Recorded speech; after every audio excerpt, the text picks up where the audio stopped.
আমি এবং আমার বন্ধু তারা নিয়ে আগে তাবলিগের ওই মার্কাজে চলে গেছে। তো যাওয়ার পরে মানে হুজুররা কথা বলার পরে আমার এত খারাপ লাগতেছে, আমি কান্নাকাটি করতেছি। অনেক প্রায় 400-500 লোক, এর মধ্যে আমি কান্নাকাটি করতেছি। তো পরে কান্নাকাটি করার পরে নগদে আমি 3 দিনের জন্য তাবলিগে চলে যাই। না, আপনি তাবলিগে যাওয়ার সিদ্ধান্তটা কেন নিলেন? কারণ আপনি যে ধরনের লাইফ স্টাইলে ছিলেন, যে ইয়ো একদম পুরা পাঙ্কু যেটাকে বলে, জি জি, তো সেখান থেকে আপনি তাবলিগে যাওয়ার চিন্তা করলেন। এই যে আমার বন্ধু সে দাওয়াত দিল, অনেক আমাদেরকে আপ্যায়ন করতো, মাঝে মধ্যে নিয়ে যে রেস্টুরেন্টে খাওয়াইতো, মানে ভালো আখলাক ছিল তার, এখন আছে। ওই বন্ধুর দ্বারা আপনি যে কোনো ভাবে ইমপ্রেস হয়েছিলেন? হ্যাঁ, আমার ওই বন্ধু এখন প্রফেসর ইয়াতে বনশ্রীতে থাকে, ইন্টারন্যাশনাল ইউনিভার্সিটিতে। জি, এখন সে হয়তোবা শুনবে। আচ্ছা, তো সে আমারে তাবলিগে নিয়ে যায়।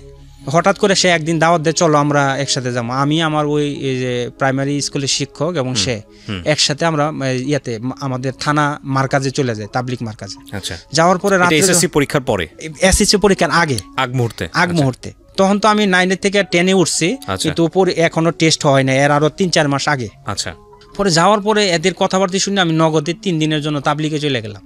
যাওয়ার পরে ওই জায়গায় এত চেঞ্জ হয়েছি, কান্নাকাটি করতেছি, আর রাত্রে তাহাজ্জুদ এভাবে পুরো টোটালি করতেছি। কেন আপনি চেঞ্জ হলেন? আপনার ভিতরে কি আসলো, উপলব্ধিটা কি আসলো? আসলে আমি যা করতেছি এইগুলি তো ঠিক না, এবং আমি একটা মুসলমান, কিন্তু আমি একটা হিন্দু, সে 12 মাসে 13টা পূজা কিভাবে করে, পূজা ওইটা সে পারে, কিন্তু আমি একজন মুসলমান, 5 ওয়াক্ত নামাজ এবং ঢিলা লইলে মুসলমানের যে ঢিলা কলম ব্যবহার করতে হয়, সূরা কেরাত, এগুলি তো কিছুই পারি না।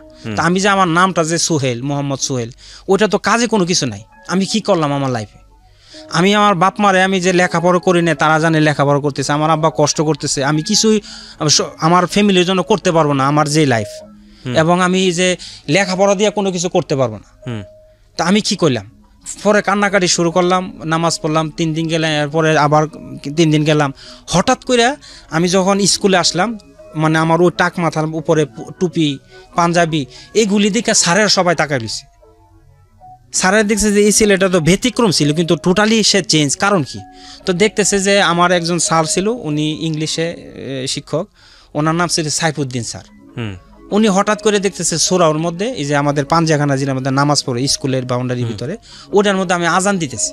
মাশাআল্লাহ মাশাআল্লাহ। আজান দেওয়ার পরে স্যার বলতেছে, কি ব্যাপার সোহেল, তুমি এত পরিবর্তন? পরে কিছু সারা ছিল, কিছু মানে ইনসাল করতো, টিটকারি করা, যেটা হ্যাঁ টিটকারি করতেছে, বলতেছে সোহেলে এখন যে টেস্ট পরীক্ষা আইতেছে, তো সে চাইতেছে আমরা অ্যালাউ করে দিই তারে, টেস্টে যাতে পাস করাই দিই, এটা হচ্ছে তার অভিনয়। এরপরে এক স্যার আমার ডাকে নিয়ে মানে ইয়াতে অফিসে নিল, লাইব্রেরিতে, কিরে সোহেল তুই কি পূর্ব দিকে রুখ করে নামাজ পড়স কিনা, আমার এই কথা বলতেছে। পরে যাই হোক, তারা বলতেছে, কিন্তু রিয়েল তো আমি চেঞ্জ। পরে কান্নাকাটি করতেছি, আমি নামাজ পড়ি, রাত্রে তাহাজ্জুদ পড়ি, মার যাতে ডিস্টার্ব না হয়। আমার যে উঠান ছিল রাত্রে, এই যে নামাজের বিছনা নিয়ে আমি উঠানের মধ্যে নামাজ পড়ি, তাহাজ্জুদ পড়ে কান্নাকাটি করি, আল্লাহ আমার তুমি চেঞ্জ করে দাও। তখন মেট্রিকের এই যে টেস্টের মানে 3-4 মাস আগে আমি রুটিন বলেন এবং যে সাবজেক্টগুলির কোনো ধারণই আমার নাই, পুরো টোটালি আমি একবারে ব্যতিক্রম। পরে ভাবতেছি আমি ইংলিশ পারি না, অঙ্ক পারি না, কোনো সাবজেক্টে ভালো করে পারি না। তো আমার যে এই যে গ্যাপগুলি ছিল, আমি একদিনে দেখেছি যে আমার আজকে 1-এর সাবজেক্ট ইংলিশটা আমি শেষ করলাম, আমার ওইগুলিও পড়তেছি। এরপরের দিন 2, এরপরের দিন 3, এরপরের দিন 4, এইভাবে 5 পর্যন্ত আমার যে ইংলিশের যে গ্যাপটা ছিল ওইটা আমি ফিল আপ করে ফেলাই। করার পরে আমি মানে দোয়া করছি, আল্লাহ তুমি আমার পাস করাই দাও, আমি ভালো করে যাতে ইয়ে করতে পারি। আমি অনেক পড়লাম। পরে ওই মেয়েটা যে আমার না করছিল, যে এটা ছিল আর্টসের মধ্যে, সে মানে ফার্স্ট মানে 1 নাম্বার ছিল। তো ওই মেয়েটা যখন আমার না করলো, আমি প্রতিজ্ঞা করছি যে এই মেয়ে থেকে আমি 1 নাম্বার হলে যাতে আমি মাইটিকে ভালো পারি। পরে আমি এমন ইয়া করলাম, পরে করার পরে আলহামদুলিল্লাহ আমি যে স্যারেরও টিটকারি করলো, যাই হোক আমি টেস্টে অ্যালাউ হয়ে গেলাম। আচ্ছা, পরে টেস্টে অ্যালাউ হওয়ার পরে আমার যখন মেট্রিক পরীক্ষা দিলাম, তো আমার জিত ছিল ওই মেয়ে যেহেতু এত মানে অনেক অহংকার, সে আমাকে মানে পাত্তা দিতেছে না, আমি তার কাছ থেকে 1 নাম্বার যাতে বেশি পাই। আর এর জন্য নামাজ পড়ি, দোয়া করি, 5 ওয়াক্ত নামাজ পড়ি, আর আমি বিভিন্ন জায়গায় ঘোরাফেরা করি না। এর আগে সিনেমা দেখতে হইলো আমরা 10-12 জন বন্ধু একসাথে যাইতাম, এবং এদের টি-শার্ট কিনে দিতাম আমি, এবং একসাথে একটা গ্রুপিংভাবে যাইতাম। এবং যে আমাদের ভৈরব সিনেমা হলে গেলে যেমন শত শত মানুষ থাকতো, ওই সিনেমা হলের মধ্যে আমি ছিলাম সবচেয়ে ছোট, দেখতে শুনতে ছোট ছিলাম, কিন্তু আমার ঢিল দিয়ে এদের মাথার উপরে ফালাই দিত। আমি এইভাবে গিয়ে সেটা আমি 10-12 জনের টিকিট, সিনেমা হল থেকে টিকিট কেটে নিয়ে আসতাম। এই লাইফটা ছিল, মানে আমি মানে আমার সবাই, আমার বন্ধু বান্ধব সবাই অন্য ধরনের ভাবতো। তো ওইগুলি চেঞ্জ হওয়ার পরে যখন আমি মেট্রিক পরীক্ষা দিলাম, মেট্রিক পরীক্ষায় পাশ করলাম এবং ওই মেয়ে থেকে যে মেয়ে মানে না করছিল ওই মেয়ে থেকে আমি 21 নাম্বার বেশি পাইছি মেট্রিক। পরে টোটালি চেঞ্জ। পরে এই যে তাবলিগে আমি মেট্রিক পরীক্ষার পরে নিয়ত করছি বিভিন্ন জায়গায় 3 দিন করে, আর কন্টিনিউ চলতেছে মাসে 3 দিন করে। তো এত পরিবর্তন, মানুষ পুরা মানে আসমান জমিন ফারাক হয়ে গেছে। যে মানুষ কল্পনা করছে যে ভবিষ্যতে সে বড় ধরনের কিছু গুন্ডা টাইপের লোক হবে, তার দ্বারা আমাদের সমাজের অনেক ক্ষতি হবে, তারা টোটালি চেঞ্জ। এবং আমাদের যে এলাকার মধ্যে ইউনিয়নের মধ্যে আমরা তাবলিগের এমন মেহনত করছি, যুবকদের মধ্যে আমি প্রথম মানে তাবলিগে 4 মাস সময় লাগাইছি একটা না। এবং ওই সময় আমাদের এলাকার মধ্যে এখন বর্তমানে যে মার্কাজ আমাদের গ্রামে হয়েছে, এবং আমাদের ইউনিয়নের মধ্যে যে এখন জিম্মাদার তারে তাবলিগে আমরা লাগাইছি আমার দাওয়াতের ফলে। এবং আমরা তাবলিগে দাওয়াত দেওয়ার ফলে আমাদের এলাকায় বেশ কয়েকজন আলেম হয়েছে, এখন তারা মানে শাল লাগাইছে, এরা বড় আলেম মুফতি হয়ে গেছে। আমরা মেহনত করছি, আলহামদুলিল্লাহ আল্লাহ তাআলা করাই দিয়েছেন। তো ওই পরিবর্তন হওয়ার পরে আমি নরসিংদী কলেজে ভর্তি হইলাম। নরসিংদী কলেজে যখন ভর্তি হইলাম, যে আমাদের মসজিদ থেকে মানে আমাদের কলেজের আমি মানে বারান্দা দিয়ে যাইতাম না। আমাদের মানে নরসিংদী কলেজের অনেক ছাত্রছাত্রী, আমি যাতে মেয়েদের সাথে আমার স্পর্শ লাগে, এর আগে মেয়েরার সাথে একসাথে ঠান্ডা পান্ডা যা আছে সব কিছু করছি, আড্ডা দিছি, কিন্তু খারাপ কাজ কোনো করি নাই মেয়েদের সাথে। তো মেট্রিক পরীক্ষা চেঞ্জ হওয়ার পরে আমি এমন লেখাপড়া করছি, তো অনেক ভালো করছি বলতে গেলে, যেমন লেখাপড়া ভালো করছি, কিন্তু আমি দেখা গেছে যে সবটির মানে গুরুত্ব মানে প্রত্যেকটা প্রশ্নের গুরুত্ব সেম দেওয়ার কারণে আমি যে তেমনটা মান ভালো হয় না প্রশ্নের। কিন্তু আমি অর্থনীতিতে খারাপ, মেট্রিকে অর্থনীতি, এবং মেয়েদের সাথে কোনো কথাবার্তা নেই। অনেক সময় দেখা গেছে মেয়েরা সালাম দিত, কিন্তু আমি আর্টস নিয়ে পড়ছি, তো ফেল করার কারণে আমি লেখাপড়া ছাড়ে দিই, ফাঁকি দিয়ে। আমি ধরেন যে আমার মসজিদ থেকে আমাদের ডিপার্টমেন্টে গেলে আমি যে মাঠ দিয়ে যাইতাম, কিন্তু বারান্দা দিয়ে যাইতাম না, না জানি কোনো মেয়ে সালাম দিয়ে করে আর মাথায় এইভাবে নিয়ে পুরা টোটালি চেঞ্জ হয়ে গেছে। তখন আমি ওই জায়গায় ফেল করার পরে হঠাৎ করে আমার আব্বা এই যে বিবাহ করাইলাম ফাঁকি দিয়ে, যে আমার ভাই মানে কর্মকাণ্ড করতেছে, কিছু টাকা আমাদের অ্যাকাউন্টে জমা ছিল আমার আম্মুর, সে রাগারাগি করতেছে, তুমি এ করো সে করো। আমার আব্বার বেশ টাকা খরচ করে ফেলে আমরা, আমাদের আব্বার কোনো সংসারিতে ব্যালেন্স থাকে না, 1-1.5 লাখ বা এমন ধরনের টাকা থাকে। পরে আমি আমার আব্বারে বলতেছি, দেখেন আপনি কষ্ট করে মালয়েশিয়াতে আছেন, আমার ভাই তো বিবাহ করাইছি আমরা সবাই মিলে, কিন্তু সে আপনার টাকাটি, ওই কষ্টের টাকাটি যেগুলি সেভ করা আছে এগুলি মজায় ফেলাইছে, টাকা নাই। এখন আপনি কামাইলে কি লাভ হবে, আমাদের সংসারিতে অনেক টাকা খরচ করে ফেলায়। তা আপনি আয়সা পড়েন বাড়িতে। তা আয়সা পড়ার কারণে আমার আব্বা আসার পরে যখন এই যে টাকার হিসাব নিল, আগে তো মালয়েশিয়াতে বেতন কম ছিল, 400-500 টাকা কামাইতো, তো মানে হিসাব করার পরে আমার আব্বা কইতেছে যে টাকা তো নাই। পরে আমার বড় ভাইরা রাগারাগি করতেছে, বলতেছে যে আমার আম্মা কইতেছে যে শুধু কইলে এর দোষ না, এরও তো দোষ, এই তো মানে টাকা অনেক খরচ করছে লেখাপড়া কইরা। আপনার কথা বলতেছে এর টাকা লেখাপড়া করতে হয়, এর অনেক টাকা খরচ, এই সেই। আমার বড় ভাইরে সাফাই করতে গিয়ে আমার আম্মা এগুলি করছে। তা যাই হোক, বাড়িতে অনেক মানে রাগারাগি হইতেছে ফ্যামিলির সাথে। পরে আমারও বাড়িতে জায়গা দেয় না, আমার বড় ভাইরে জায়গা দেয় না। যাই হোক, সে তার শ্বশুর বাড়িতে আছে, শ্বশুর বাড়ি মাঝে মধ্যে যায়, বাড়িতে করে। কিন্তু আমি বাড়ি থেকে রাগ করে চলে আসি। ওই যে মেট্রিক পরীক্ষার পরে মানে ফাঁকি দিয়ে আমি মেট্রিকে ফেল করলাম, এই এসএসসিতে ফেল করলাম, অর্থনীতি খারাপ হইলো, আর আমি লেখাপড়া করি নাই। তো ফাঁকি দিয়ে আমি ঢাকা শহরে চলে আসি। ঢাকা শহরে ওই যে সোনিয়াকরা আছে না, বর্ণমালা স্কুলের পিছনে, ওই জায়গায় আইসা পড়ি। তা আসার পরে তো আমার খুব কষ্ট করে দিন যাইতেছে। আমি ধরেন এর আগে যে ওই স্কুলের এই যে বর্ণমালা স্কুলের যে গাড়ির একটা কোম্পানি ছিল, এর আগে আমার এক বন্ধুর সাথে পরিচয়, আমি গিয়া বলতেছি নিউ মার্কেট ভাই আমার কাজে নিবেন, তো বলতেছে কাজে নেবেন। আরেকজন বলতেছে কাজে নিমো, তুমি এই যে আমার বাসাতে থাকবা, ওই জায়গা থেকে রান্না বান্না কইরা তুমি দুপুরে আমার নিউ মার্কেট যে ফুটপাতে ব্যবসা করে এখানে নিয়ে আসবা। এই কথা ওই লোকে বলতেছে। তো ফুটপাতে নিয়ে আনবো, আমি কইছি আমি পারবো। তো উনি যে এই যে একদম 110, 120 এই ধরনের ডাক কয়, এগুলি পারবা কিনা, আমি আমি পারবো। তো কিছুদিন যাওয়ার পর দেখলাম উনি মানে 1-2 দিনের ভিতরে উনি ভাত রান্না মানে এটুজের ওই জায়গায় কাম করার পরও আমার এখানে খাটাইবো নিউ মার্কেটে। তো আমি 2 দিন পর আমি কিছু না, আমি এটা করবো না। পরে ওই জায়গার এক বন্ধুর মাধ্যমে, ট্যাক্সির ড্রাইভার, এর মাধ্যমে আমি যে সোনিয়াকরা আসি। আচ্ছা। তো সোনিয়াকরা আমি আসার পরে আমার মানুষের সাথে ভালো ব্যবহার করে, দেখতেছে দাড়ি টুপি আছে, আছে, তো একদম করতেছে আপনি এখানে কাজ করেন। তা যাই হোক, আমি এদের সাথে একটু রান্না বান্না করি, যে অফিসের যে স্টাফ এদের সাথে রান্না করে বসদেরকে খাওয়াইতো, এদের সাথে আমি কাটাকুটি করতাম ফাঁকি দিয়া। পরে দেখতেছে নামাজ পড়তেছে, অনেকে মানে অফিসটা বেড়া ভালো মনে করতেছে। যাই হোক, পরে একটা লোক ছিল, সে এই যে 250 গাড়ি ছিল, আগে কালো গাড়িগুলি ছিল না ট্যাক্সি ক্যাবের গাড়িরই, ওইটার মানে ফিল্ড সুপারভাইজার তার কোনো কারণবশত বসেরা বাইর করে দিছে। আচ্ছা, পরে ভাবতেছে এই ছেলেটা যেহেতু ভালো, সে আমাদের একটু রান্না বান্না করে দেয়, আমার এক বন্ধুর সাথে আমি রান্না করে খাওয়াই, এবং সে অফিস স্টাফ, কিন্তু আমি কিছু না, আমার ওই লোকটা একটু হেল্প করছে যে তার সাথে আমি থাকতে পারি। তো মানে রান্না করে আমি এর সাথে রান্না করি। যাই হোক, বসের নজরেও পড়ছে। পড়ার পরে কইতেছে, দেখো তুমি কি চাকরি করবা? আমি কিছু হ্যাঁ করবো। তাহলে তুমি হচ্ছে ফিল্ড সুপারভাইজার, যে এখানে 250 ড্রাইভার, এরা তো ধরেন বিভিন্ন শহরে বিভিন্ন অন্যায়ের কারণে সার্জেন্টে কেস দেয় না, কেউ লাইসেন্স নাই, কেউ রং পার্কিং এসব কেস দেয়, তুমি ওইগুলি ভাঙাইবা, আমারে বলতেছে উনি। তো আমি কি করি, যে রাত্রে আমি গাড়ি ওয়াশ করি ওই ওয়ার্কশপে, এবং যে দিনের বেলা করি গাড়ি ওয়ার্কশপ করি, গাড়ি ক্লিন করি। পরে এরা 10 টাকা করে। কি গাড়ি এগুলা? এগুলি ট্যাক্সি ক্যাব। আচ্ছা, ওই যে সুজুকি মারুতি গাড়িগুলি ছিল না। কত সালের গল্প এটা? 2002 সাল। আচ্ছা, 17 বছর আগে। 17। যে ওই সময় আমি বাড়ি থেকে যে মেট্রিক পরীক্ষার পরে এসএসসি ফেল করার পরে আইসা পড়লাম ঢাকায়। পরে আমি গাড়ি করতেছি, হঠাৎ করে গাড়ি রাত্রে 2, কিন্তু কাজ নাই আমার, আমি ওই চাকরি ছিল না, কিন্তু গাড়ি ওয়াশ করি এবং দেখতেছি যে ওই মেসেজ মাঝে মধ্যে বসেরা নিয়ে খাবার দেই। পরে উনি বলতেছে এই যে লোকটা যেহেতু গেছে এর এই কাজে দাও।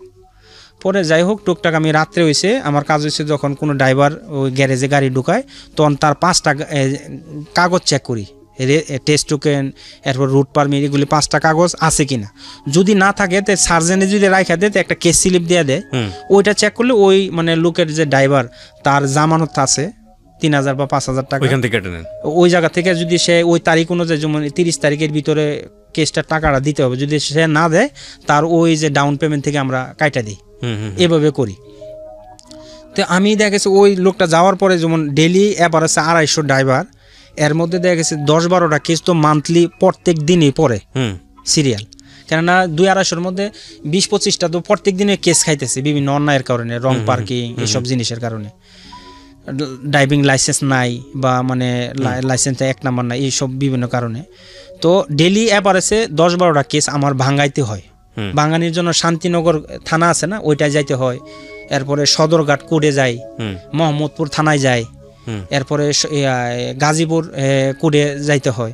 এই কাজগুলি আমি করতাম, বিভিন্ন এই যে কেস স্লিপগুলি নিয়ে আমি ওই যে সার্জেন্টের অফিসে গিয়ে কেসটা ভাঙাইতাম। তো হঠাৎ করে যে আমারে বলতেছে, আমি বেতন পাইতাম 3000 না 2500 টাকা ওই যে কোম্পানিতে। তো সার্জেন্টে বলতেছে, এই বাবা তুমি আসো এদিকে, তুমি ডেলি কেস স্লিপ নিয়ে আসো, তুমি কি চাকরি করো? আমি হ্যাঁ, আমি ইউনাইটেড ক্যাব লিমিটেড একটা কোম্পানি আছে, ওইটাতে চাকরি করি। পরে এই কেস স্লিপটি তুমি আমার কাছে নিয়ে আসো, আমি তোমার এটি ডিসকাউন্টে বাঙাই দেবো। পরে আমি কিছু যে দেখেন যে একটা হলুদ সার্জেন্ট যদি কেস করে, তো একটা কেস মানে 600 টাকার কেস, যে 140 দ্বারায় ড্রাইভিং লাইসেন্সের কারণে 250 টাকার একটা কেস হইতো আগে, কিন্তু হলুদ জার্সি পরা যে মানে ইয়াগুলি ইন্সপেক্টর, এরা কেস দিলে এটা 500 টাকা হয়ে যায়। আচ্ছা, কিন্তু এটা দেখা গেছে যে এই সার্জেন্টটা বলছে যে এটা আমি তোমার 250 টাকা দা ভাঙাই দিব, যেগুলি 1200 টাকা, এগুলি 600 টাকা দা ভাঙাই দেবো। পরে আমি কিছু যে স্যার এগুলি আপনি তো ভাঙাই দিবেন, যেটা 500 টাকার এটা 250 টাকা দা, যেটা 1200 টাকা এটা 600 টাকা, আমার কি লাভ? আমি তো আমার মানি রিসিট দিবেন 600 টাকারই, তা আমি তো ধরেন যে ওই জায়গায় 600 টাকায় বোঝামো, এদের টাকাটা আবার মানে ইয়াতে ব্যাক করবো, আমার লাভটা কি? বলতেছে যে দেখো, আমি তোমার মানি রিসিট বানাই দিব 1200 টাকার, যেটা 250 টাকার কেস, এটা 500 টাকার মানি রিসিট বানাই দিব, কিন্তু তুমি 250 টাকা দা ভাঙাইতে পারো। আমি কিছু আপনার লাভ কি? তুমি একসাথে যে আমার 10টা স্লিপ আমার কাছে ভাঙাইবা, আমি একটা কমিশন পাবো, ওইটা আমার লাভ। পরে কিছু আমার লাভটা হয়েছে ওই যে 250 টাকার কেসটা আমি 500 টাকা ওই যে ড্রাইভারের কাছ থেকে ভাঙা নিয়ে আসি, 500 টাকা নিয়ে আসি, কিন্তু আমি 250 ভাঙাই, মানে অর্ধেক টাকা আপনার থেকে যায়, অর্ধেক থেকে যায়। কিন্তু আমি ভাবতেছি আসলে আমি আমার নিজের বিবেক রে আমি নিজে ইয়া করতেছি, আসলে যেটা ঠিক হইতেছে না। এক হিসেবে ড্রাইভার তো সে গরিব মানুষ, তার টাকাটা তো আমি যে এইভাবে খাইতেছি, আমি অফিসে সুন্দর টিপটপ বোঝাইতেছি যে আমি 500 টাকার রিসিট দিতেছি, আমার সাথে কোনো অফিসের কোনো ইয়া নাই, আমি কোনো দুর্নীতিও করতেছি না। পরে ভাবলাম যে আসলে এটা তো আমি আমার বিবেকের উপরে বাধা দিতেছি, আসলে এটা ঠিক করতেছি না। ফাঁকে দিয়ে আমার এক বন্ধু ছিল, তার নাম বরিশালে তার বাড়ি।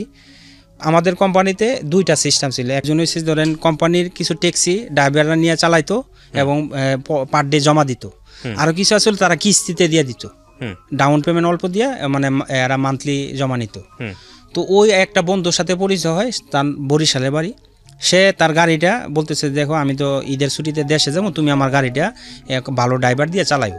তো ওই জমাটা একসাথে হইলে 5 দিনের পরে তারে আমি টাকাটা দিয়ে দেবো। তো আমি ভাবলাম যে এইভাবে তো আমার লাইফটা চলতেছে, কিন্তু ওইটার মধ্যে হালাল আছে না হারাম আছে আমি কনফিউজের মধ্যে আছি। তো ফাঁকিতে আমি সাহস করে মতিঝিল থেকে একটা শার্ট কিনলাম, এই যে ইয়ার মধ্যে ওই যে সবুজ, এই যে আপনার 90.4 এই কালারের একটা শার্ট কিনলাম, আর এইটা ইউনিফর্ম, আর একটা নেভি ব্লু এই যে প্যান্ট কিনলাম।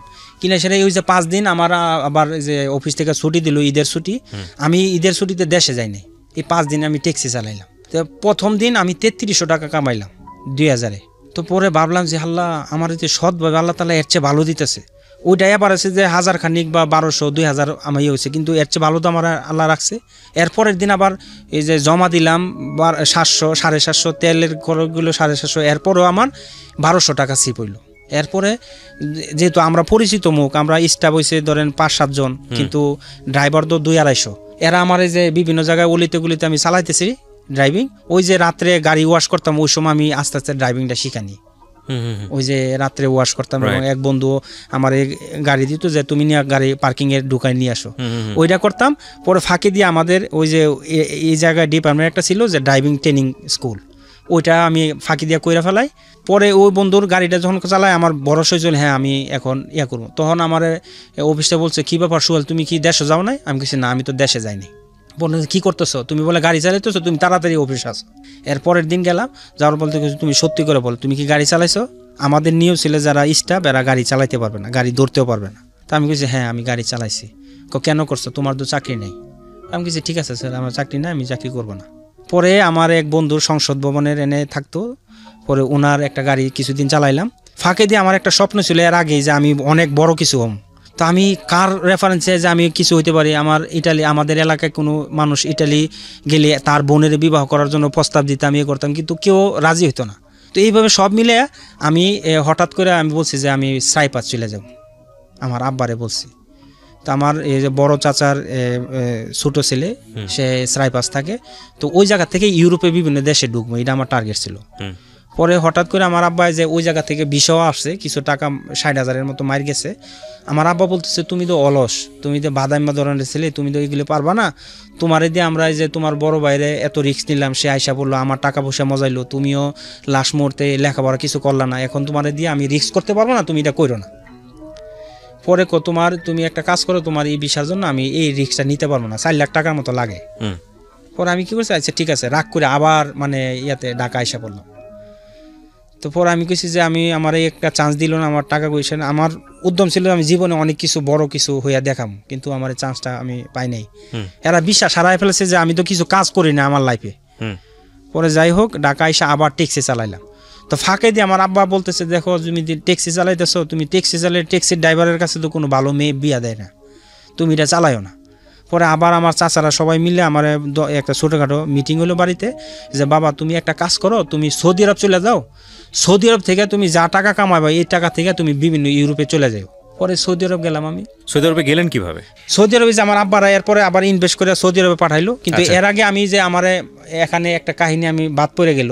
তো আমি সৌদি আরব কিভাবে গেলাম, ওই ট্যাক্সি কোম্পানি থাকা অবস্থায় আমি এই যে চাকরি ছাইড়ে দিয়া ওই যে কিছুদিন ড্রাইভিং করলাম, ড্রাইভিং এর পরে আবার সৌদি আরবে চলে গেলাম। আচ্ছা, কিন্তু এর আগে আমি যখন এই যে ড্রাইভিং করতাম এর মধ্যে একটা জিনিস পড়ে রয়েছে। তো আমি যখন গ্রাম থেকে শহরে এই যে আমার শনিয়াকড়া আসবো, তো ওই সময় একটা রাত্রে আমি বাসে আসছি, আসার পরে আমাদের ওই যে মাছের ব্যবসায়ী যে হিন্দু এদেরকে খারাপ ব্যবহার করতেছে, আমার সাথে খারাপ ব্যবহার করতেছে। পরে এদেরকে প্রচুর মার দিলাম আমি। যাত্রাবাড়িতে আসলে আপনাকে ধরবে, তারপর হ্যাঁ ধরবে। যাত্রাবাড়ি আসার পরে সমস্ত যাত্রী নামে গেল। আমি আমার হঠাৎ করে যে আল্লাহ তাআলা আমার একটা সেন্স দিল যে দেখ তুই এখান থেকে সইরা যা, তোর অনেক প্রবলেম হবে। পরে আমি যেন উপরে যে একটা দরজা এটা ফাঁক করে আমি ফাল দিয়ে পড়লাম। পরে সবাই চুর চুর করে ডাক দিল। পরে আমার পিছনে মনে হয় 1-150 লোক আমার দৌড়াইতেছে যাত্রাবাড়ি বিভিন্ন জায়গায়। হঠাৎ করে মানে ফজরের আগে এক বাসার মধ্যে দেখছি এক মুরব্বী টয়লেটে যাইব। পরে আমি কিছু আমার বাঁচান, আমার এইভাবে করতেছে, আমি খারাপ লোক না, আমার বাঁচান। পরে দেখেন আপনি ওই টয়লেটের ভিতরে চলে যান। পরে আমি টয়লেটের ভিতরে চলে গেলাম। পরে এখানে কিছুক্ষণ আগে একটা লোক না আসছে, কোনো আসে নাই। তো ফাঁকে দা আমি কিছুক্ষণ পরে আবার বাড়ি আমি যে আমার ওই জায়গায় চলে যাবো। তো এরা আমার শনিয়াকড়া নামতে দেয় নাই, এরা যাত্রাবাড়ি একবারে সাইদাবাজার নামাইছে। তো সাইদাবাদ আমি টিক্স করে নামে গেলাম। পরে কিছুক্ষণ পর আমি যখন বাড়ি হয়েছি তখন আবার হেরা আমার পিছনে ধরছে। তা যাই হোক এক জায়গায় যখন আমি লুকাইছি তো উপরে দিয়ে আরও 10-12 জন। তা কোনো রকমে পলায় টলায় গেলাম, আমি ওই জায়গা থেকে বাইচা গেলাম। তো বাড়িতে মানে ঘোষণা হয়েছে যে আমার মাইরা ফেলাইছে। এই যে যারা মাছের ব্যবসায়ী ছিল এরা তো যাত্রাবাড়ি নেমে গেছে, আমার সাইদাবাদ নিয়ে গেছে। উদ্দেশ্য যে এরা মানে বাড়ি থেকে লুকাচ্ছে। যাই হোক আমার কিছু করতে পারে না, আমি সেভ করে আবার এই আরেক জায়গায় গিয়ে আমার জামাটা চেঞ্জ করে আমার ইউনিফর্মে যে পাঞ্জাবি ছিল পাঞ্জাবিটা চেঞ্জ করে ইউনিফর্ম পরে আবার চলে গেলাম ইয়াতে। তো কিছুদিন পরে আমার আব্বা বলতেছে দেখো এগুলি তো খারাপ মানুষের জিনিস, ড্রাইভিং করা, ট্যাক্সি ক্যাব চালা, এগুলি ভালো মানুষের কাজ না। তুমি একটা করো বাবা, তুমি যেহেতু তোমার স্বপ্ন একটা ইউরোপে চলে যাবা, তুমি করো একটা কাজ, তুমি এখান থেকে তুমি আইসা বড় বাড়িতে, আমি তোমার জন্য সৌদি আরবে একটা ভিসা কিনছি। মানে এই ঘটনাই মূলত আসলে আপনাকে সৌদি আরবে যাওয়ার মূল কারণ, জি যেটা বুঝি। পরে সৌদি আরব আমি চলে গেলাম। সৌদি আরব যাওয়ার পরে আমার বাপ মা মোটামুটি তো কষ্ট করতেছে, তো আমি আর আমার টাকা সেভ করতে পারি না। আমি এদেরকে মাস শেষ হইলো টাকা দিয়ে দিই 450 টাকা বেতনে। তো আমার বসটা ছিল শিয়া, সে আমার ওই জায়গা থেকে বলতেছে যে তুই এ কর সে কর, দাড়ি কাটতে হবে। পরে ভাবলাম যদি দাড়ি না কাটি আমার বাড়ির অর্থনৈতিক অবস্থা খারাপ, এবং আমার আব্বা বললো এই যে বললাম সাইপ্রাস থেকে তুই মার দিবে, ওই জায়গায় কাজ করতে পারবে না, তুই সৌদি আরবে কাজ করে মানে ব্যর্থ হয়ে এসে পড়ছ।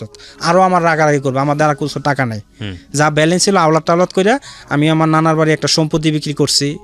এরপরে যাই হোক মিলে আমি খুব কষ্ট করে মালয়েশিয়া সৌদি আরব গেলাম।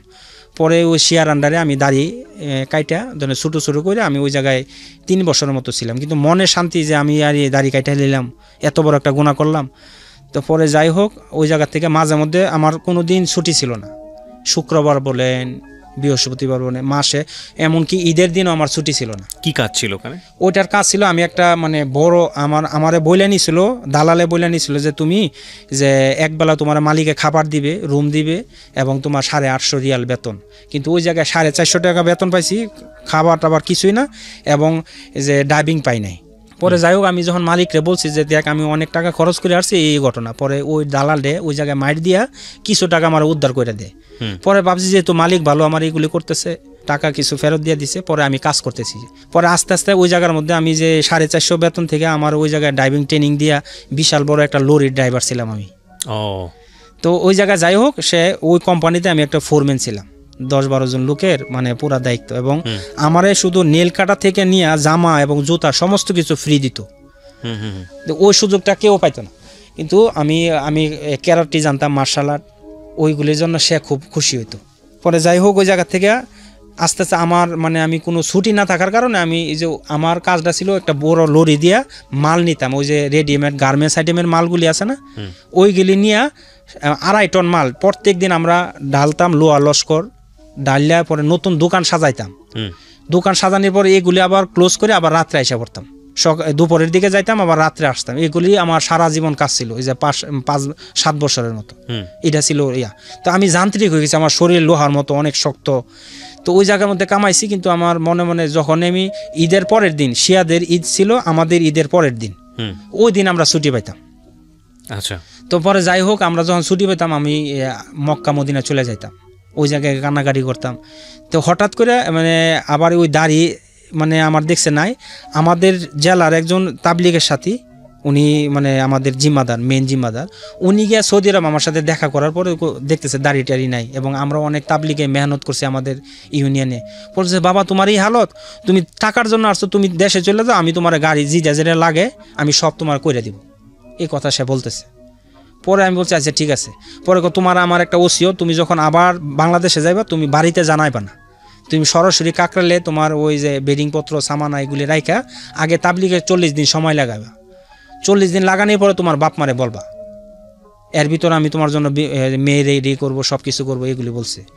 যাই হোক আমি ওই ওনার শর্ত অনুযায়ী করছি। আমার ওই জামাতে একজন সচিব ছিল, সংস্থাপন মন্ত্রণালয়ের সচিব।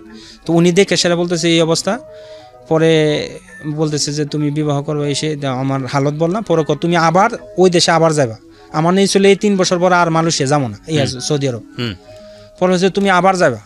পরে যাওয়ার পরে আমি দাঁড়িয়ে রাখার পরে আমি মেয়েদের সাথে বেচা কিনা ছিল আমার, ওই যে বিভিন্ন ধরনের মেলার মতো, এই মেলার মধ্যে মেয়েদের সাথে আমার ব্যবসা ছিল, কাপড় বিক্রি করতো, কিন্তু ফেস টু ফেস মেয়েদের সাথে আমার ইয়া ছিল, কাস্টমার ছিল আমার সব মেয়ে। তো আমার ইমান আলত নষ্ট হওয়ার কারণে আমি আর যাইতাম না, আমি ড্রাইভিং করতাম, কিন্তু গিয়ে সেটা দোকান সাজাইয়া দেওয়ার পরে যারা আমার জুনিয়র স্টাফ ছিল এরা যেতেন তোমরা বেচা কিনা করো। তো বসের এটা আবার মানে নারাজ ছিল, বসে আমার বলছে যে এই যে এর করো, পরে আমার আরও বেতন কমাই দেয়। পরে ওই লোকগুলি আমার অর্ডার দিতে থাকে, যে আমার যারা জুনিয়র ছিল এরা। পরে আমি লাস্টে আবার দাড়ি কাটা আবার কিছুদিন ছিলাম। পরে আবার সৌদি আরব ওই যে মক্কা গিয়ে সেটা কান্নাকাটি করছে, আল্লাহ আমার এই হালতে আমি থাকলে আমার লাইফ নষ্ট হয়ে যাবে, আল্লাহ তুমি আমার এই জায়গা থেকে রিজিক তুলে নাও। কাবা শরীফে হাত দিয়ে যখন দোয়া করছি, কিছুদিন পরে আমি বলছি যে আমি হজে যাবো। তা আমার বসে টের পাইছি যদি সে একবার হজ করে তাহলে আর আমার বাংলাদেশে যাইলে আর আসবে না, পরে হজ করতে দেয় নাই। তো পরে আমি 5 বারের মতো উমরা এবং উমরা হজ করছি, কিন্তু বড় হজ করতে পারিনি। পরে যেহেতু সে দেয় নাই, পরে বাংলাদেশে আইসা আমার ওই পাসপোর্টটা আমি ফেরত দিছি। মানে 3 বছর পরে বাংলাদেশে যাই বিবাহ করছি, করার পরে আবার বাংলাদেশ থেকে ওই যে দেশে ওই যে তাবলিগে সময় লাগাই গেলাম, যাওয়ার পরে আবার এই যে এই হালতের কারণে আইসা পড়ছি। টোটাল মিলে 7 বছর ছিলাম সৌদি আরব। তো পরে যখন আইসা পড়ছি, আমি পাসপোর্ট ফেরত দেওয়ার পরে বলতেছে যে দেখো সোহেল তুমি আসো, তোমার আমি কমিশন দিব, 10% শেয়ার লাগবো, তুমি আইসা পড়ো। আমি কিছু না, আমি আর যাবো না। তো ওই যে কিছু টাকা জমায় নিয়ে আসছিলাম, ওই টাকা জমায় নিয়ে পরে আমাদের শহরে একটা ছোটো মানে দোকান, আমার এক বন্ধু বলছে তুমি আইসা পড়ো। তো উনি আবার সৌদি আরবের একজন ব্যবসায়ী ছিল, তো ওনার বন্ধু এই যে প্রফেসর এই যে আমার তাবলিগে লাগাইছে, তাদের গুলশানে একটা ইন্টারনেটের এই যে ট্রেনিং দেওয়া হয়তো ওইটার অফিস ছিল। তো উনি বলছে তোমাদের উপর আমরা ইনভেস্ট করবো, তুমি দেশে চলে যাও।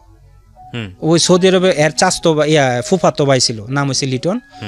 উনি বলছে যে তোমরা দেশে চলে যাও, তুমি দেশে চলে যাও। দেশে আসার পরে যে আমারে বলছে যে ওনাদের সাথে এই যে ইয়াতে নিবে, এবং আমি ওই জায়গায় 2টা পার্টি রেডি করে আসছি যে কিছু মাল আমি মালয়েশিয়া সৌদি আরবে পাঠাবো।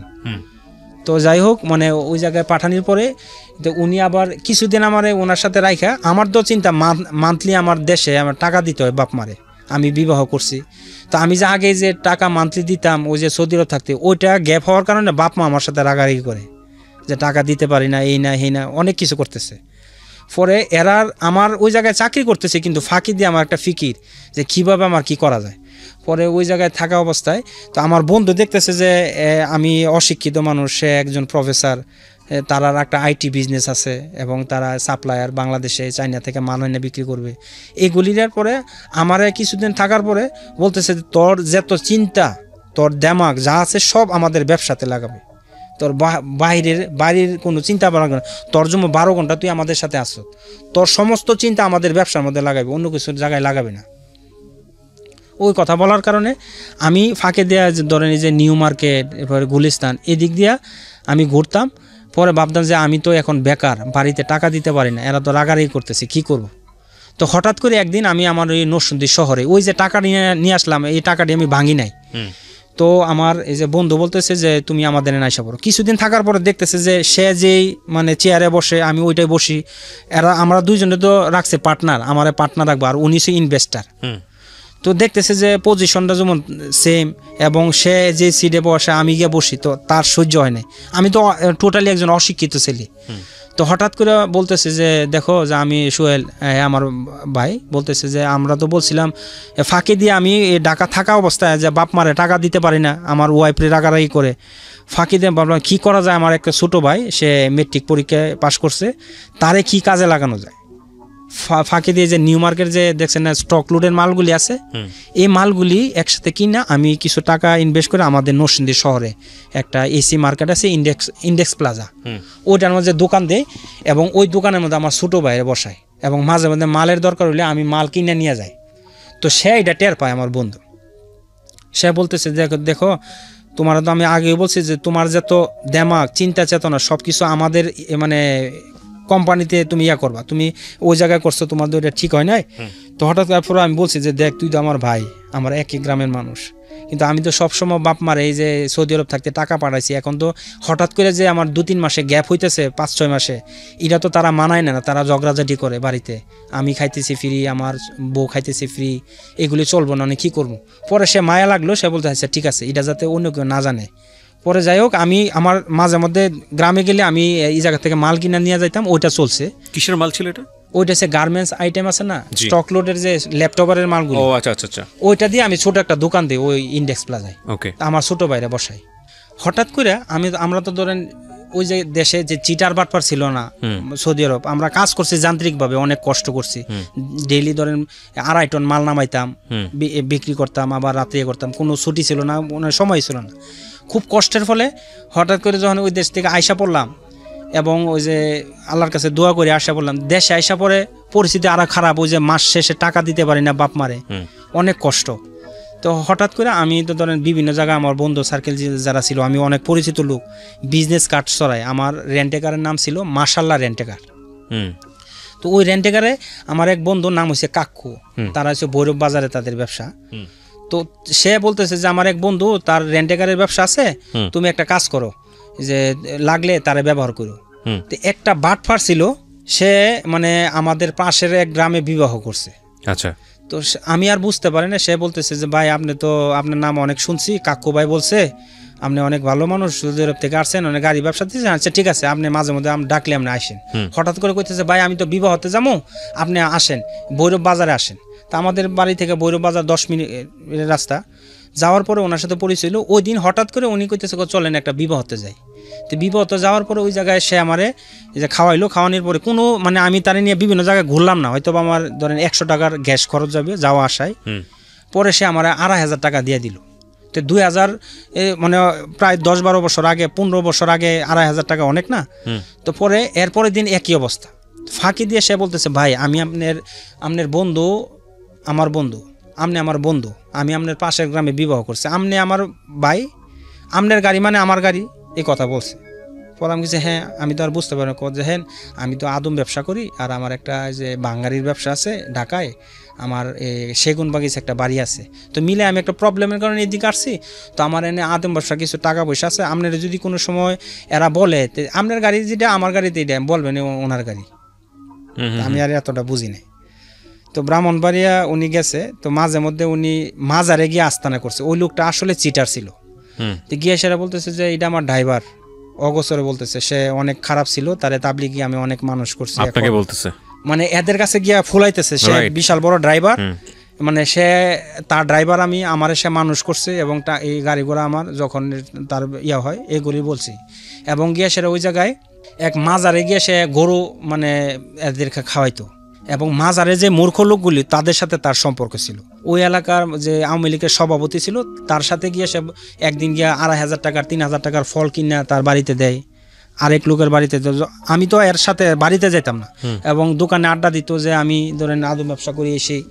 তো মাজারের লোক এদেরকে বলতেছে যে আমরা আদম ব্যবসা টুকটাক আছে। এন গিয়া যখন সে বড় দাতা সাজে, মাঝে মধ্যে গিয়া সে মাজারের মধ্যে গরু দেয়, মহিষ কোরবানি করে দেয়, এই আপনারা খান, এটা বাবার নামে আমি দিয়ে দিলাম, এগুলি সে করতো।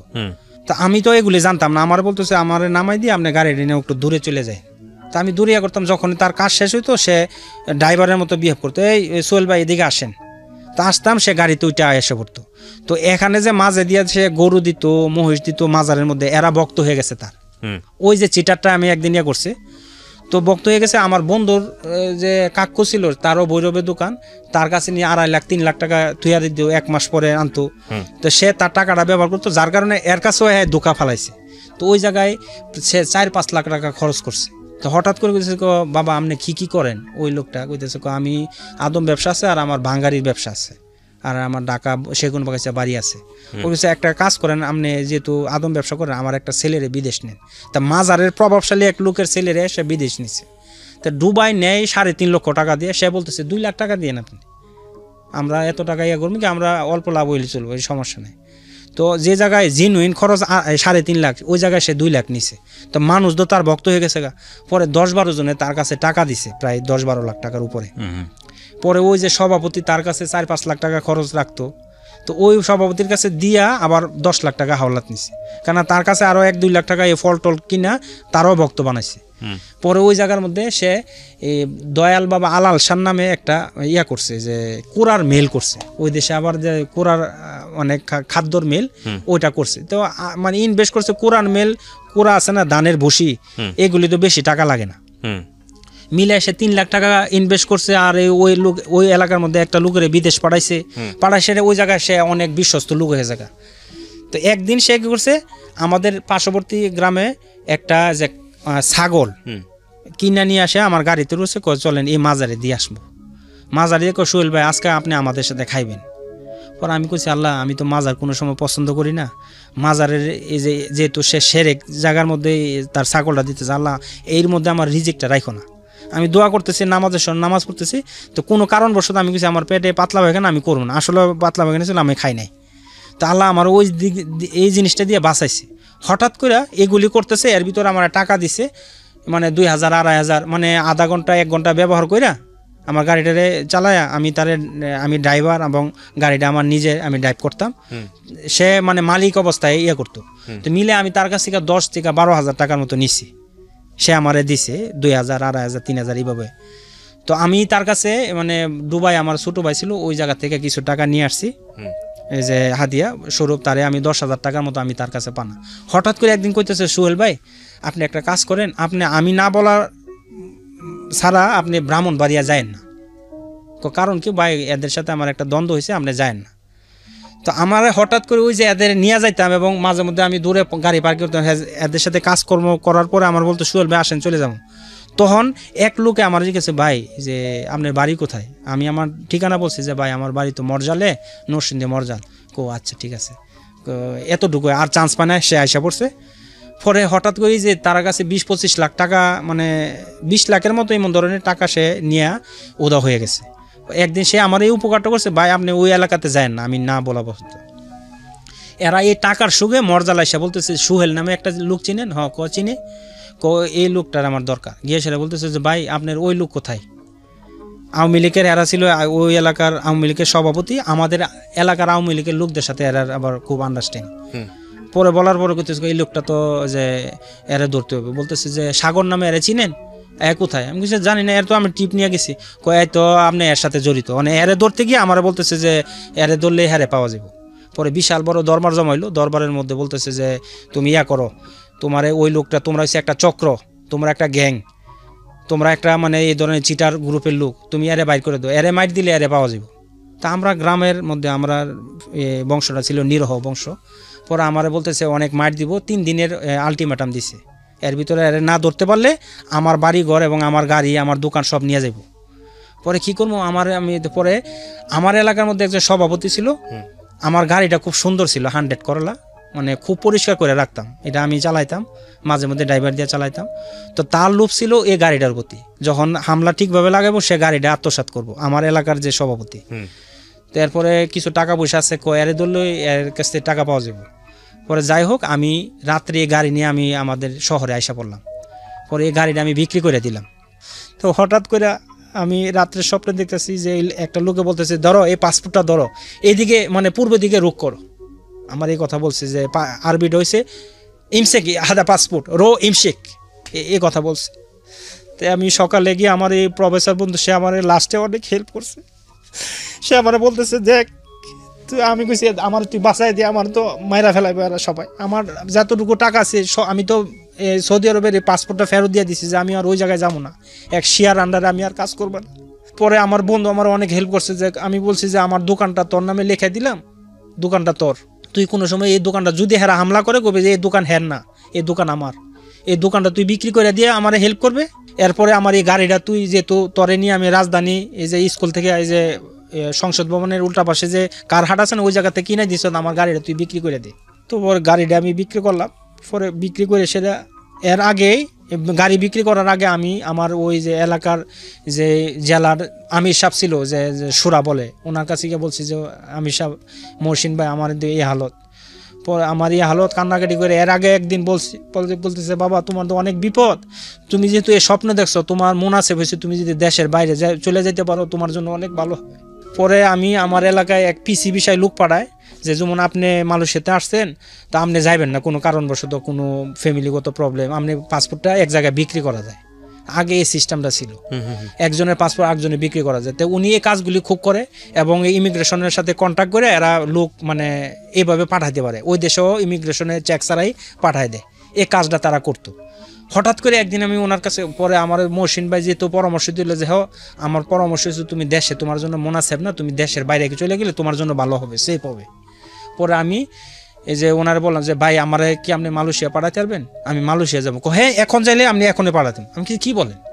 পাসপোর্ট করতে সময় লাগে। এরপরে আমি পাসপোর্ট যেহেতু ফেরত দিয়ে দিছি, আমি পাসপোর্টে যে মানুষ সৌদি আরব যেটা ওইটা তো ফেরত দিলাম, আমার শেয়ার কাছে গেলাম না। পরে আমার বলতেছে পাসপোর্ট করতে লোক, পরে বলছে কিছুই লাগবে না।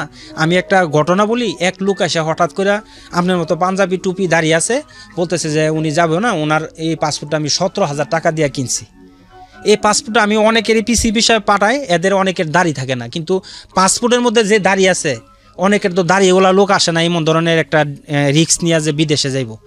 তো আমি ভাগ্যক্রমে আপনারা পাইছি, আমি কিছু টাকা করলে আমি দিতে পারবো না, আমার যদি ওই দেশে পাঠাইতে পারেন, পাঠানোর পরে আমি টাকা দিন।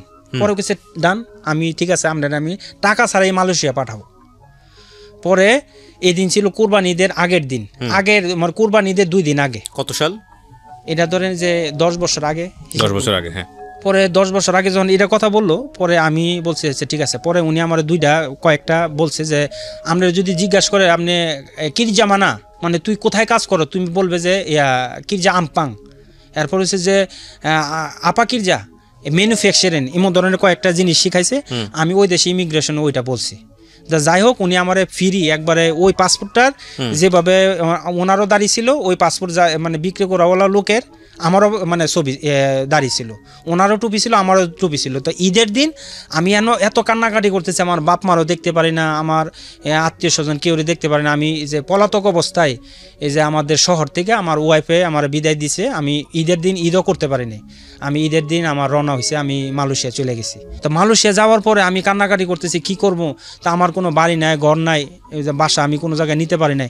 তো তাবলিগের একটা জামাতের সাথে আমি এরা গিয়ে দেখি, আমি এয়ারপোর্টের মধ্যে যে যে ওই সময় তো শাহজালাল ইন্টারন্যাশনাল এয়ারপোর্ট ছিল, জিয়া আন্তর্জাতিক বিমানবন্দর, ওই যে জায়গার মধ্যে একটা জামাতের লাইনের মধ্যে তাবলিগের জামাত মালয়েশিয়া থেকে এই যে আসে না, এই জামাতের সাথে আমি চলে গেছি। এই জামাতের লাইনের মধ্যে দাঁড়ায়া এই এনতে চলে গেছি। আমার খালি এই কাস্টম অফিসার বলছে, তুমি হুজুর আপনি কি মালয়েশিয়া যাবেন? আমি বলছি হ্যাঁ মালয়েশিয়া। আচ্ছা ঠিক আছে। এরপরে চিল দিয়ে দিল, আমার এনে কোনো প্রশ্ন করলো না, জাল কিনা পাসপোর্ট এই না এই না।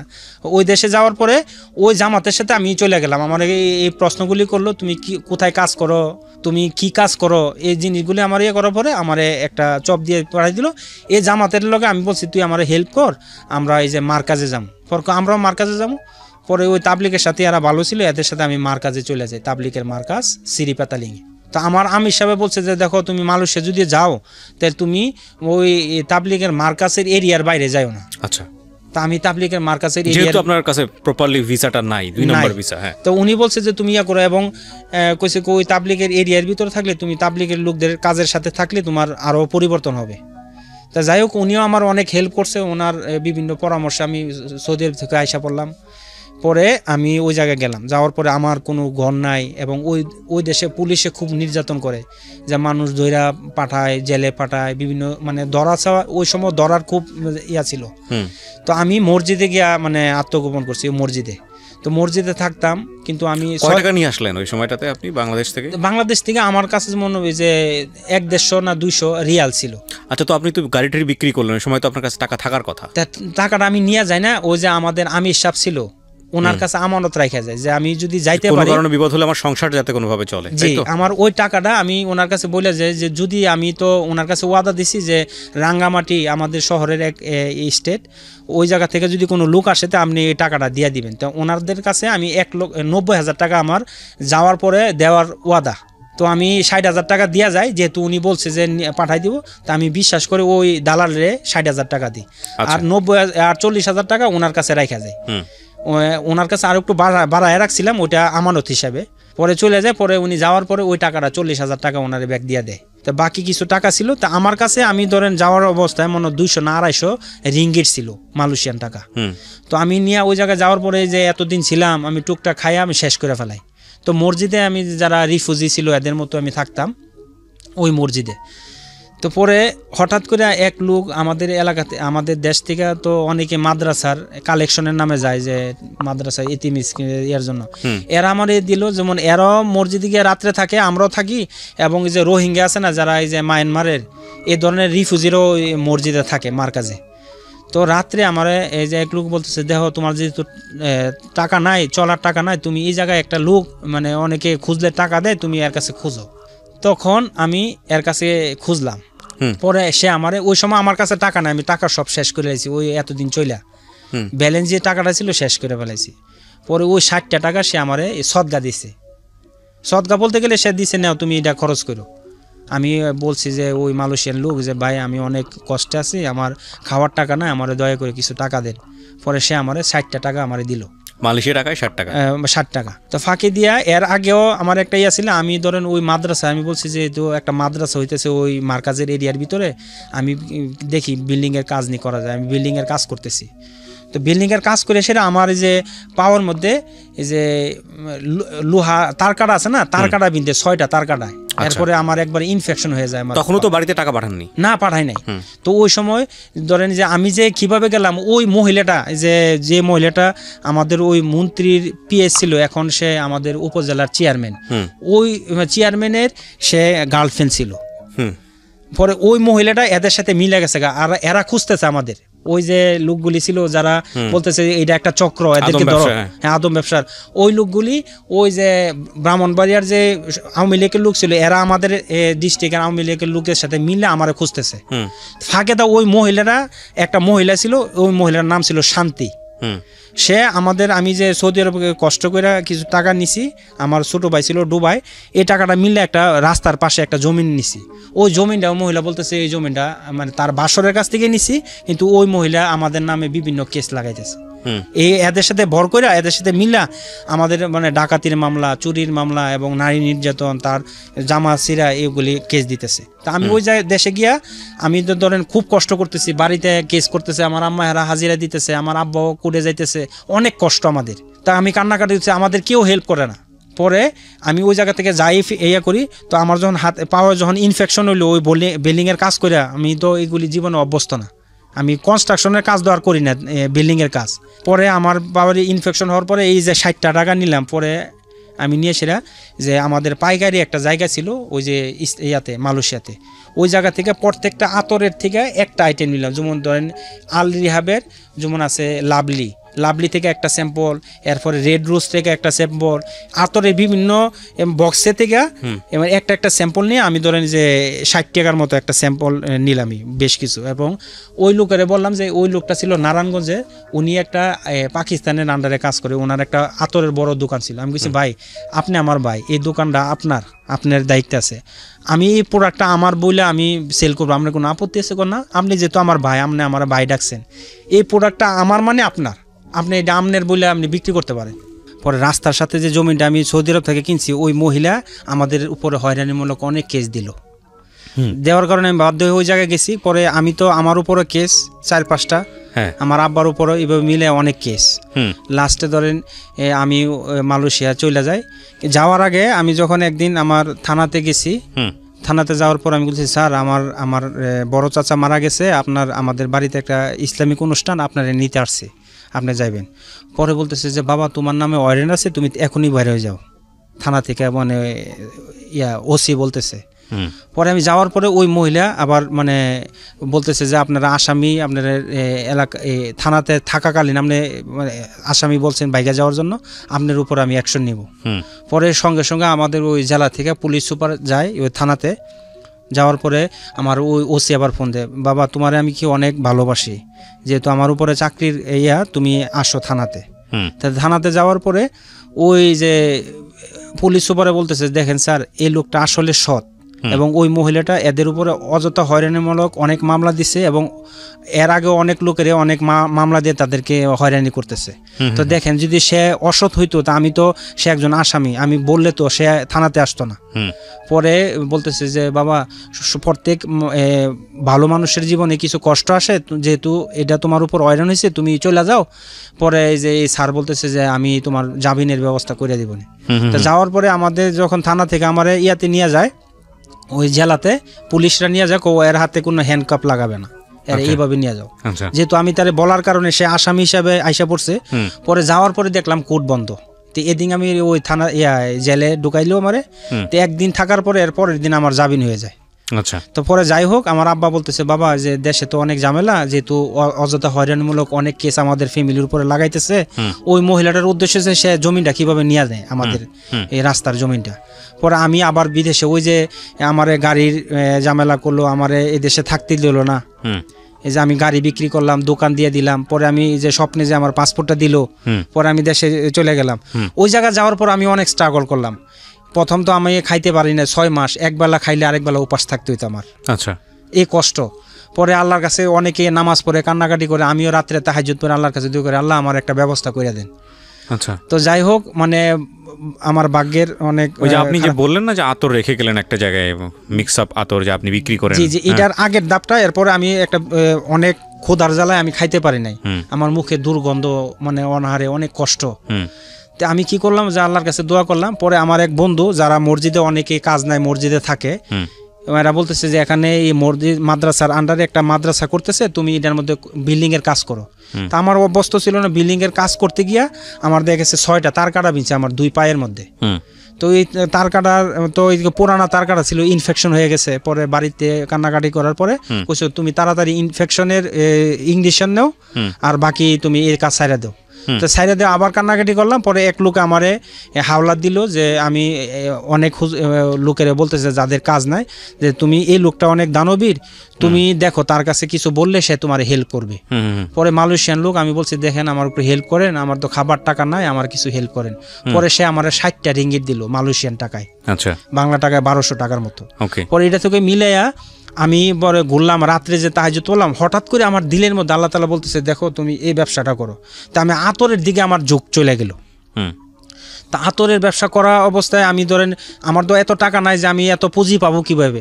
তো এক দোকানে গেলাম, ওই লোকটার আবার ঢাকা, যে কেরানীগঞ্জের, ওনার বলতেছে ভাই আপনি এই দোকানে কাজ করেন, আপনার বস পাকিস্তানি, ভাই এই দোকানের পণ্যগুলি যদি আমি বলি যে আপনি যেহেতু আমি আপনার ভাই, বলতেছে হ্যাঁ আপনি আমার বাংলাদেশি মুসলমান, আপনি আমার ভাই হইতে পারেন। আমি বলছি দেখেন আপনার দোকানে যত স্যাম্পল আছে আমি নিব এবং বলবো এই প্রোডাক্টটা আমার, আপনার কোনো আপত্তি আছে না? আমার তো মাল বেচার কথা। পরে ওনার দোকান থেকে প্রত্যেকটা আইটেম থেকে একটা আইটেম করে স্যাম্পল নিলাম। নেওয়ার পরে আমি ওই স্যাম্পল নিয়ে বিভিন্ন জায়গায় মার্কেটিং করলাম। করার পরে যেমন আশেপাশে যত পাইকারি জায়গা আছে আমি নিয়ে দেখাইলাম। পরে বলতেছে এক জায়গায় আমি একটা অর্ডার পাইলাম 3500 রিঙ্গিট। আচ্ছা। তো আমার টাকা নাই, আমার এক বন্ধু সে বাংলাদেশ এখন মারা গেছে, আমার নামের নাম সোহেল, নারায়ণগঞ্জে বাড়ি, তার কাছে কিছু হাওলাত টাকা নিয়ে বললাম দেখেন আপনি আমার বিশ্বাস করেন, আপনি আমার সাথে চলেন, আমি টাকাটা নিয়ে ভাগবো না, আমার একটা অর্ডার পাইছি, তো আপনি আমার একটু হেল্প করেন। পরে আমি ওনারে নিয়ে বলছি যে আমি খালি এই দোকান থেকে মালটা নিয়ে এই দোকানে দিব, যেমন 1 কিলোমিটারের দূরত্ব, আপনি আমার হেল্প, 500 মিটারের দূরত্ব, আধা কিলোমিটার। পরে ওনার সাথে টাকাটা নিয়ে আমি ওই দোকানে দিলাম। ওই জায়গা থেকে আমার 1200 রিঙ্গিটের মতো লাভ হইলো। আচ্ছা। 3300 রিঙ্গিটের মাল খাটানির পরে 1200 রিঙ্গিটের মতো লাভ হয়ে গেল। আচ্ছা, এই আমার পুঁজি শুরু। পরে আমি কি করলাম, যে এই কাজ করতেছি টুকটাক, এবং যে মসজিদের মধ্যে যেমন যে ফিলিস্তিনের যুদ্ধ হইতেছে না, তো যার কারণে ওই দেশ থেকেও মানুষ রিফিউজি আকারে মালয়েশিয়াতে আসতেছে। পরে যে আমাদের মায়ানমারের প্রবলেম, মায়ানমারের কারণে মায়ানমার থেকে যারা এই যে মুসলমান ছিল এরাও তো মালয়েশিয়া ঢুকতেছে। তো এরা অনেকে যাদের কাজ নাই, ইসলামিক মাইন্ডের লোক, এরা এই মসজিদে রাত্রে যাপন করে রুম না থাকার কারণে। তো আমি কয়েকটা লোক সিলেক্ট করলাম কি করা যায়। পরে ভাবলাম ওই যে স্যাম্পলগুলি নিলাম, আমি কিছু তার সাথে এই যে মাল আনা নেওয়া করতে করতে আমার ওই বাংলাদেশি ভাই যায় পাইকারি দোকানে কাজ করে, আতরের সেলসম্যানের ম্যানেজার, ওনার কাছে সম্পর্ক করে ভাই আমার কিছু মাল দিন, তখন উনি অল্প স্বল্প মাল আমার বাকি দেয়। আচ্ছা। তো বাকি দেওয়ার পরে আমার কাছে কিছু ওই যে পুঁজি হলো না 1200 টাকার মতো, তো এর ভিতরে আমি আবার মাঝে মধ্যে টাকা কষ্ট করে আমার বাড়িতে দেই। আমার বাড়িতে কেস বাইতে হয়, কোর্টে আমার আব্বা আম্মা যাইতে হয়। আমার আব্বা এর ভিতরে আমার আব্বারও জেলে নিয়ে গেছে, অনেক হয়রানি করতেছে আমার বাড়িতে ওই মহিলা। আমি যাই কামাই অর্ধেক টাকা বাড়িতে দিয়ে দিই বিভিন্ন প্রবলেমের কারণে। তো কিছু জমানোর পরে আমি একটা ফিলিস্তিনি লোক এরে বললাম যে দেখো তুমি এখানে একটা মসজিদে জুম্মার নামাজের পরে একটু বাইরে বসা মানে সেলস করবো, অনেক লাভ হইব। তো করে আমি মালের টাকা পাবো করতে, আমি কিছু যে আমি তোমার ক্রেডিটে মাল দিব, তুমি ওইটা বিক্রি করে রাত্রে আমার টাকা দিবা। এভাবে 2টা লোক আমি সেট করলাম, একটা হচ্ছে মায়ানমারের একজন আলেম, আর একজন হচ্ছে ফিলিস্তিনের একজন লোক। তো তারা একজনের আমি ধরেন 150 টাকার মাল 300 টাকা মানে পুঁজি করে আমি লাভ দিলাম আরো 150, এভাবে 300 টাকার মাল দিলাম, যে বললাম দেখো এই মালটা আমি তোরা টোটালি বাকি দিলাম, তুমি 300 টাকার মাল নেও। তা আমার পুঁজি হচ্ছে 150, কিন্তু আমি লাভটা ধইরা 300 টাকা হিসাবে দিয়ে দিচ্ছি। এভাবে মায়ানমারের একজনকে দিলাম। তো 2জন লোকে গেল। আমিও শুক্রবার কি করি, যে মাটির কাগজ আছে না, কাগজ মসজিদের পাশে আমি কাগজ একটা কিনে নিই, মসজিদের পাশে জুম্মার আগে জুম্মার খুতবার 1 ঘন্টা আগে আমি ওই জায়গায় মানে গেটের বাহিরে আমি বিছাইয়া বিক্রি করি। তো আমি ওই যে আতর বিক্রি করতাম ওই জায়গা থেকে আইনা বিভিন্ন জায়গায় সাপ্লাই দিতাম, ওই আতর আমিও কিছু বিক্রি করি এবং এদেরকে এই বুদ্ধিটা দিই, এই দুইজনকে। তো এরা রাত্রেও আসে, আমিও রাত্রে যাই, তখন আমাদের কাছে কিছু পুঁজি হয়, আমি ধরেন এদেরকে 1-2 মাস এভাবে কাজ করাই, পরে এদের লাভটা থেকে আমারও একটু লাভের অংশ বাড়লো।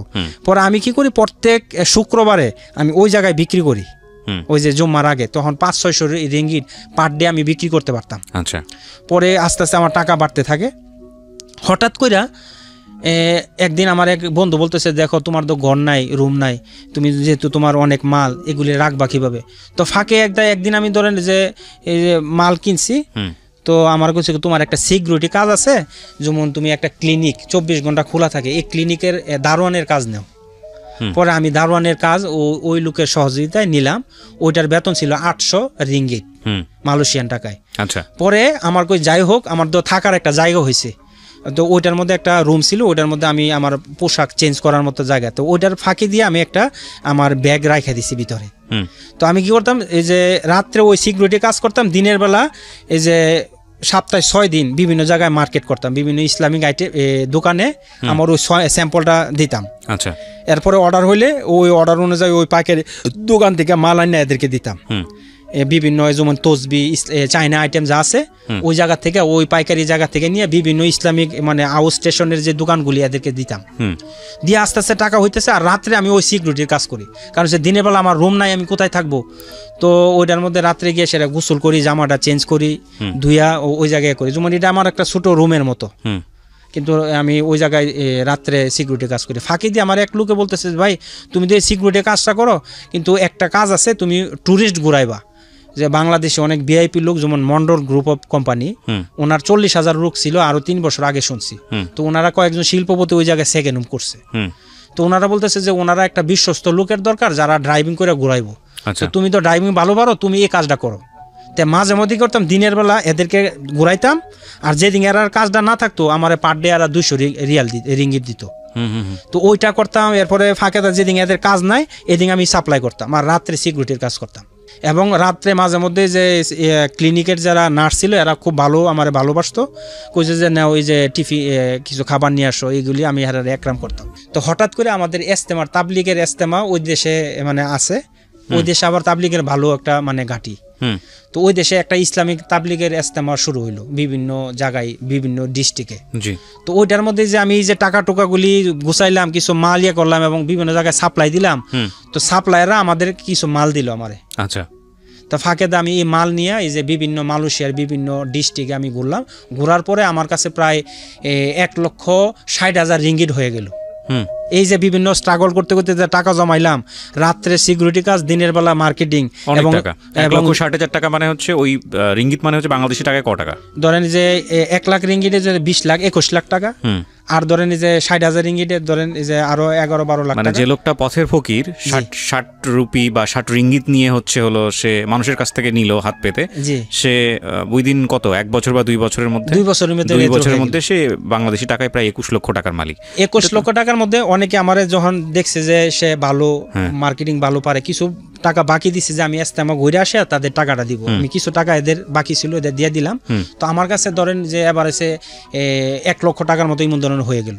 তো হঠাৎ করে মসজিদে বসে রয়েছি আমি, রাত্রে এইভাবে মসজিদে যখনই হয়, বিশাল বড় মসজিদে বসতাম।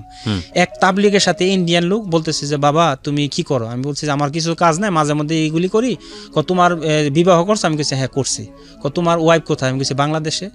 দেখো বাবা, যে এটা তো খাইরিয়াত না, তুমি একটা জিনিস দোয়া করো যে আল্লাহ তাআলা তোমার যে দুনিয়া আখিরাতে খাইরিয়াত দান করে। আমি সে খাইরিয়াত মানে কি? ভোগ বিলাস।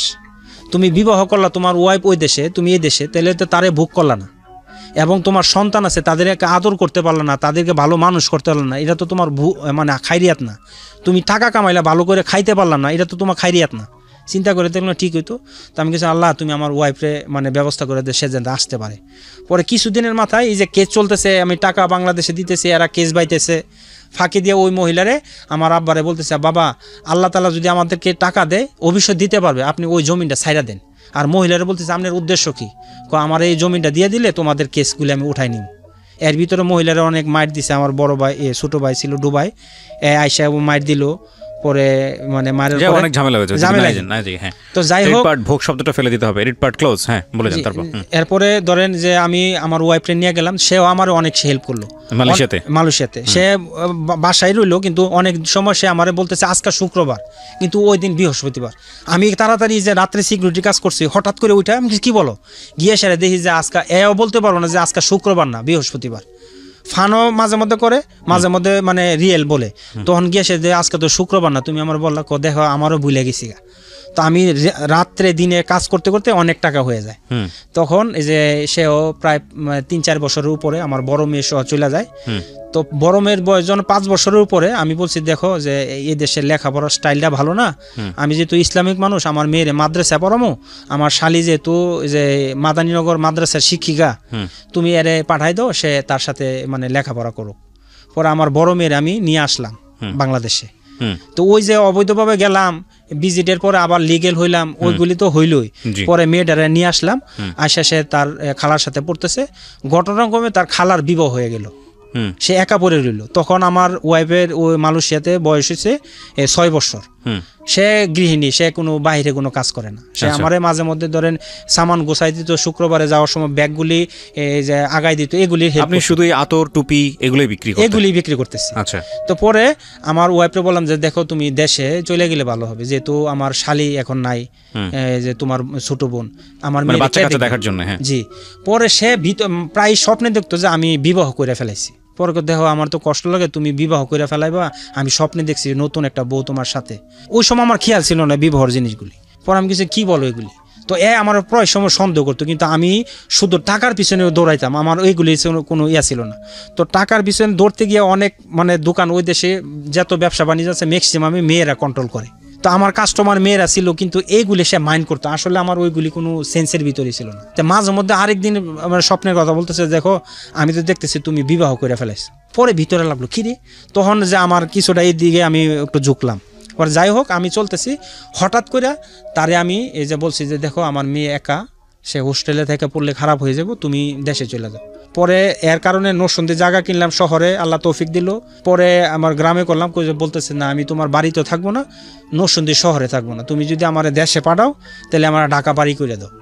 পরে তখন টাকা হয়েছিল, পরে আমি কিছু যাও, এরপর তোমার দেশে যাইতে হবে। পরে তারে এই যে উত্তর, আমি গত 2 বছর আগে উত্তর একটা ফ্ল্যাট কিনছি, ধরেন ওই ফ্ল্যাটটার মূল্য 86 লক্ষ টাকা ওই সময়। জি, মানে ধরেন 2 বছর আগে কিনলাম, রিসেন্ট কিনছি। তখন যে তার মালয়েশিয়ার বয়স হয়েছে 7 বছর চলতেছে। পরে তারে পাঠাই দিলাম। তা আমি বলছি যে কেন তোমার পাঠাইতেছি, দেখো আমারও কাগজ নাই, আমার ওয়াইফরে নিছি ভিজিটে, পরে স্টুডেন্ট ভিসায় 6 মাস না 1 বছর সে ভিসা পাইছে, পরে আর পাই নাই। পরে তারে গৃহিণী হিসেবে বাসায় রাখছি, কাগজপত্র আর করি নাই। পরে ট্রাভেলসে পাঠাই দিলাম, বলতেছি যে দেখো আমার যদি এখন পুলিশে ধরে নেয় তাহলে আমারও কাগজ নাই, তোমারও কাগজ নাই, তো এখানে আমাদের ধরে নিলে তোমারে পাঠাইবো দেশে কে, বিভিন্ন ঝামেলা, তুমি দেশে চলে যাও।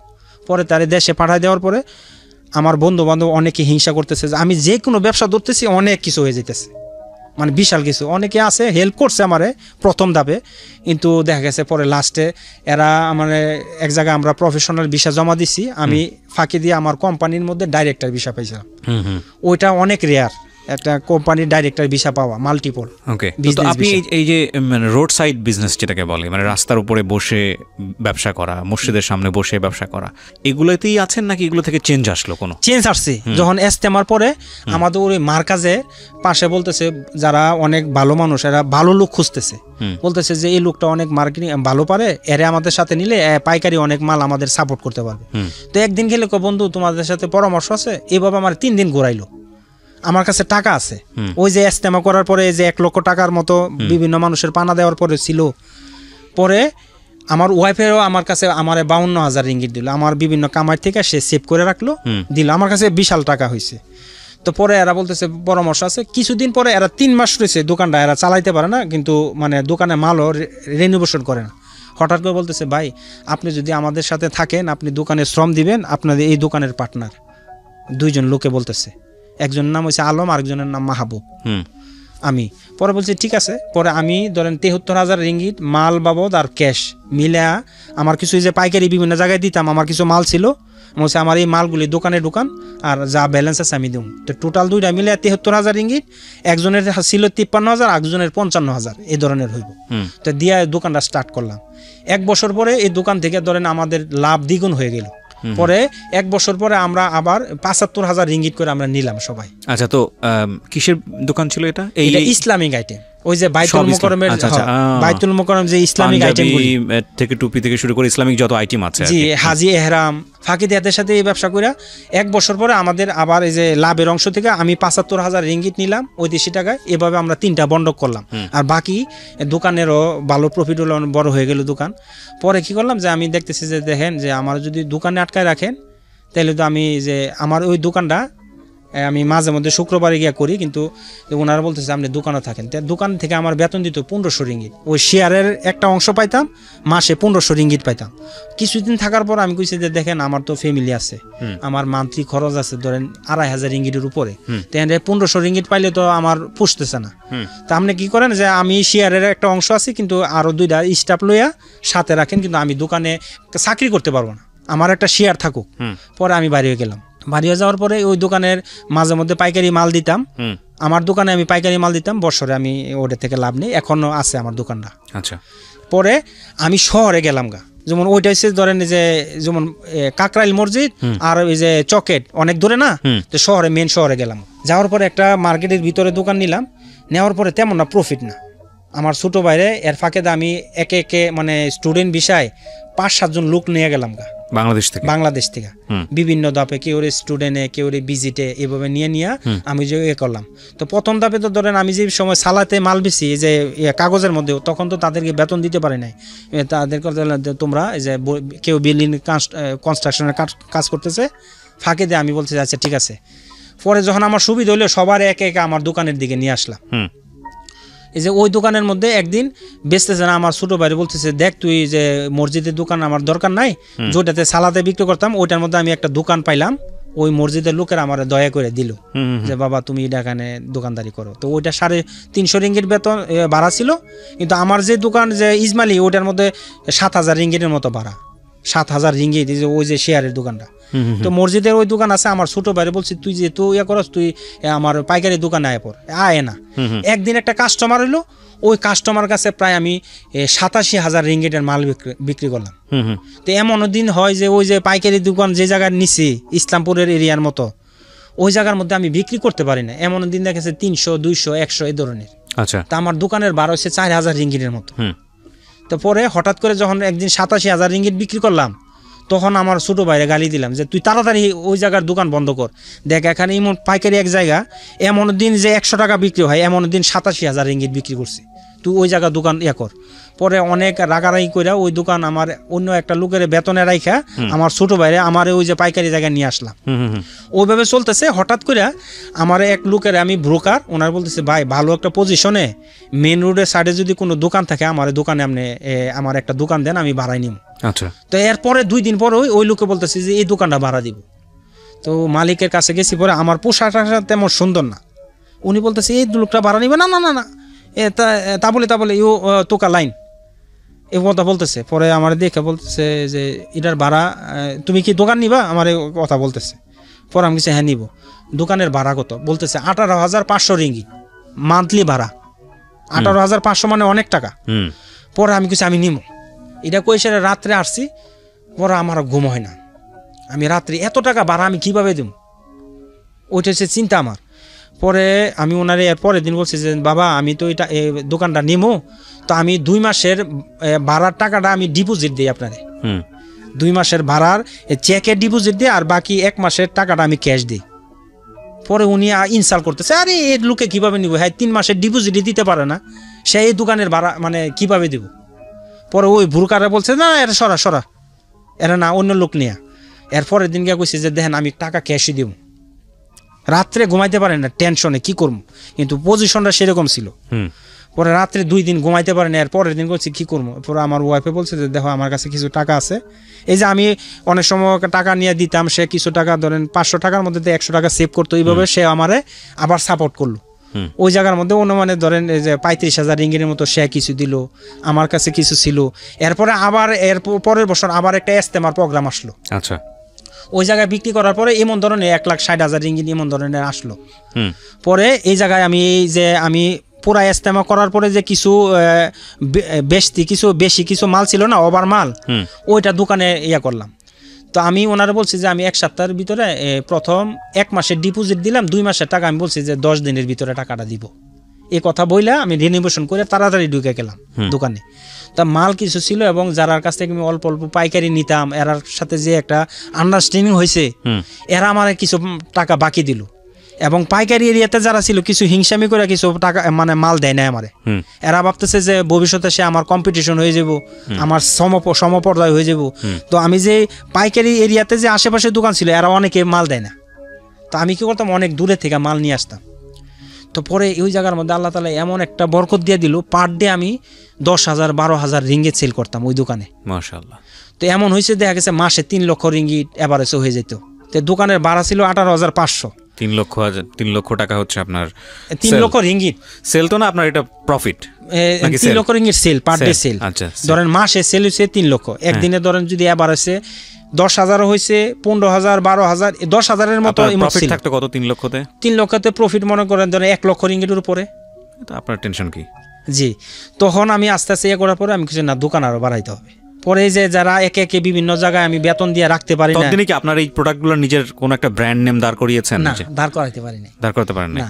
তো পরে আমি কি করতাম, আমার একটা কাজ ছিল ওই যে অল্প কিছু স্যাম্পল নিয়ে বিভিন্ন জায়গায় ঘুরতাম, এদেরকে আবার আমি কার্ড বিলি করে দিতাম যে আমি একটা দোকান দিছি আমরা এই জায়গায়। আমাকে আজকে আপনি যখন এসেছেন স্টুডিওতে, আপনি আমার জন্য 2টা জিনিস নিয়ে এসেছেন। একটা হচ্ছে আপনি যে পাঞ্জাবিটা পরে আছেন, এরকম একটা পাঞ্জাবির মতো জিন্সের একটা পাঞ্জাবি, আর একটা হচ্ছে লুঙ্গি। এটা যে ব্র্যান্ড নেম দেখতে পাচ্ছি আল সালাম, এটা কার? এটা আমার ব্র্যান্ড, এখন হইছে আচ্ছা, আলহামদুলিল্লাহ। পরে আমি তো ধরেন যে ওই লোকে করতেছে, হঠাৎ করে এক লোক ওই যে শিল্পপতি 3 জনের ঘুরাইতাম আমি, যে বাংলাদেশের মন্ডল গ্রুপ অফ কোম্পানি, আপনি দেখবেন তার আন্ডারে 40,000 লোকের উপরে কাজ করে।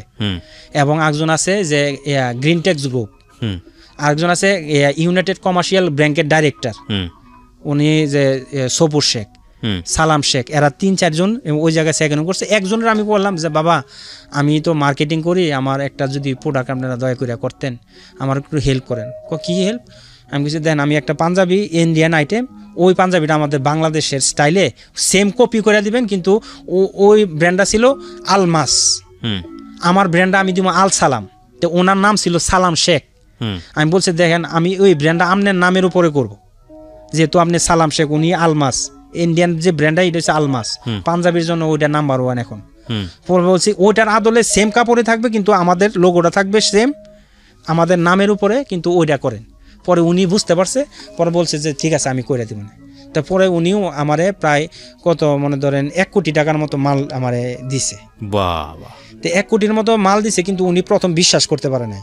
উনি কি করছে যে মালটা ওনার বাসায় রাখছে, বলছে বাবা তুমি দেখো 10,000, এই যে তুমি 10 কার্টন মাল, এটা টাকাটা পেড করার পরে 10 কার্টন মাল নেবে, এইভাবে নিতে থাকবা। তো পরে উনি আমার বলছে কথা, কিন্তু যে কথা হয়েছে এইভাবে, কিন্তু উনি মাল পাঠাইছে আমার ঠিকানা, আমি মালটা বলছে আচ্ছা ঠিক আছে তুমি তোমার বাসায় নিয়ে যাও। তো উনি আমার বাসায় আমি নিয়ে গেছি, ওনার বাসায় আর রাখে নাই। তো এইভাবে চলতেছে, একটা আইটেম আমার হয়ে গেল, কিন্তু আল সালাম নামে। তো এইভাবে করতেছি, হঠাৎ করে উনি বলতেছে যে বাবা যে এই মালটা আগে আমার দিত 17 টাকা 18 টাকা, উনি বলতেছে 22 টাকা করে দিবে। এরপরে দেখো বাবা তুমি পেমেন্টটা অনেক লেট করে দাও, কিন্তু ওই দেশে ইন্ডিয়ান লোকেরা অনেক বাকি দেয়, 6 মাসে ঘুরা ওই টাকাটা তুলতে হয়। তো উনি যে ওই যে 1 কোটি টাকার একটা বাকি দিল, আমি ওনারে পেমেন্ট দিছি, আমি বলছি দেখেন আমার পাসপোর্ট ফটোকপি দিয়ে আমি কোনো আপনি টাকাটা মাইরা দিব না, কিন্তু লেট হইতেছে। উনি বিশ্বাস করছে, যাই হোক টাকাটা আস্তে আস্তে দেওয়ার কারণে এর পরবর্তীতে উনি মাল দেয় না, বলতেছে যে এখন মাল যদি হয় আমি বানাই দিব, 1 কোটি টাকা যদি ধরো 6 মাস লেট হয় তো অনেকটা লেট, হ্যাঁ লস। তুমি একটা কাজ করো, আমি রেটটা তোমার 22 টাকা করে দিলে আমি তোমারে দিব। পরে ভাবলাম যে 22 টাকা রেট হইলে আমার পোষে না। পরে যাই হোক ওনার সাথে আমার সম্পর্ক হলো, ফাঁকে দিয়ে আমি বললাম যে এই যে আমি কিভাবে যে 1 কোটি টাকার একটা বাড়ি নিলাম। একটা যেটা হচ্ছে যে আমি বুঝতে পারছি আপনার লাইফে এখন বয়স কত বলছিলেন শুরুতে? আমার 10/12/1983 হচ্ছে সার্টিফিকেটের বয়স। জিয়া রহমান যেদিন মরছে এদিন আমার জন্ম হয়েছে। 83 যদি হয়ে থাকে 36-37 বছর বয়স আপনার। এই 36-37 বছর বয়সের জীবনে অনেক কিছু ঘটেছে আপনার জীবনে, এ ব্যাপারে কোনো সন্দেহ নাই। আপনি বর্তমানে কি অবস্থায় আছেন এটা একটু আমার দর্শক যারা আছেন, শ্রোতা যারা আছেন, তাদেরকে একটু ধারণা দিতে চাই। আপনার দোকান কয়টা এখন মালয়েশিয়াতে? আমার দোকান 7টা দোকান ছিল। রমজানের পরে আমি 2টা দোকান ক্লোজ করছি। মানে 5টা দোকান আপনার? 5টা দোকান আমার নিজের, একটা দোকান শেয়ারে আছে, একটা ফ্যাক্টরি আমার নিজের মালয়েশিয়ায়। আপনার নিজের ফ্যাক্টরি হয়েছে? জি, ফ্যাক্টরি। কতজন কর্মচারী কাজ করে আপনার এই দোকান আর ফ্যাক্টরি সবকিছু মিলায় ধরেন যে 25 জনের উপরে হবে। মানে 25 জনের ফুল টাইম এমপ্লয়ি? জি। এবং এদের বেতন, এদের পরিবার, সমস্ত কিছু আপনার এই ফ্যাক্টরি, আপনার উপর নির্ভরশীল। তাহলে চিন্তা করে দেখেন, যে লোকটা মসজিদের সামনে এক ধরনের ফুটপাতই তো বলা চলে, ফুটপাতে বসে আতর, তসবি, বাংলাদেশে অনেকেই এরকম বিক্রি করেন, টুপি বিক্রি করতো, সে লোক হলো মালয়েশিয়াতে একটা ফ্যাক্টরি মালিক। আচ্ছা, এটা হচ্ছে একটা বিষয়। শেয়ার আর একটা ফ্যাক্টরি আছে। আচ্ছা, আমি জানি আপনার অর্থ সম্পদ আছে এবং এটা আরো বাড়বে ইনশাল্লাহ। আপনি একটু যদি আমাদেরকে একটা ধারণা দেন যে 60 রিঙ্গিত আপনাকে কোন একজন লোক সাহায্য করেছিল, ওটাই ছিল মূলত আপনার পুঁজি মালয়েশিয়াতে। তার আগ পর্যন্ত আপনার টাকা এসছে গেছে, দৌড়দৌড়ি করেছেন, সেটা একটা অন্য হিসাব। এই 60 টাকা থেকে আপনার এখন আর্থিক সম্পত্তির পরিমাণ এখন সবকিছু মিলিয়ে কত? ধরেন যে মালয়েশিয়াতে আমার 3 কোটি টাকার উপরে আমার রানিং ব্যবসা আছে। বাংলাদেশে নারায়ণগঞ্জে একটা ব্যবসা করছি, আমার এই যে নারায়ণগঞ্জে ব্যবসা শুরু করেছেন, নারায়ণগঞ্জে একটা ফ্যাক্টরি দিয়ে দিয়েছেন।